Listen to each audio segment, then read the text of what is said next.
আমরা প্রায়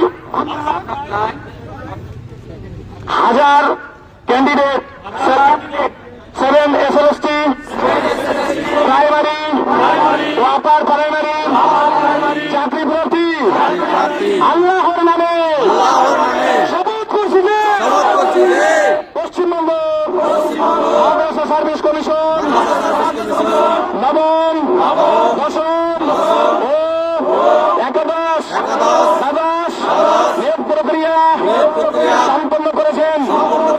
বেশ ভালো। অথচ প্রাইমারি ও আপার প্রাইমারি নিয়োগ রাখতে রেখেছেন।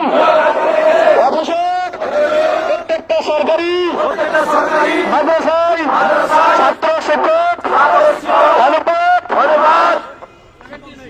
70:1 আমার কথা ছিল 30:1।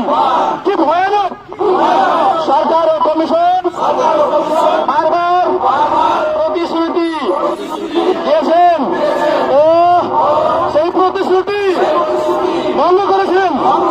সরকার ও কমিশন কোর্ট কেসের বাহানা দিয়ে দীর্ঘ 3 বছর যাবৎ আমাদেরকে মেন্টালি টর্চার করে চলেছে। 31 জানুয়ারি 2026 মধ্যে যদি প্রাইমারি ও আপার প্রাইমারি নিয়োগ প্রক্রিয়া সম্পন্ন না করে তাহলে আমরা এই সরকার ও কমিশন ব্যর্থতা, অবহেলা, আরবি ও থিওলজির প্রতি বঞ্চনা, মাদ্রাসা শিক্ষার প্রতি অবহেলা, মাদ্রাসা শিক্ষা বন্ধ করার অপচেষ্টা, মুসলিম শুধুমাত্র ভোট ব্যাংক হিসেবে ব্যবহার, এই বিষয়গুলি আমরা নিজ নিজ জেলায় জেলায়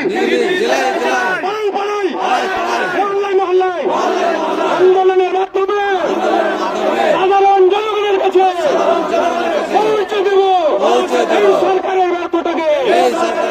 শাসক বলে, দোকানে বলে, দোকান এমপি সমস্ত মেম্বারদের ঘেরাও করে আমরা জবাব দেব। আমরা মুসলিমরা পারি কি? প্রান্তিক দেশের ছাত্রছাত্রীদের ভবিষ্যৎ এবং আমাদের জীবন নিয়ে খেলতে আর আমরা এই বলে শপথ বাক্য শেষ করছি।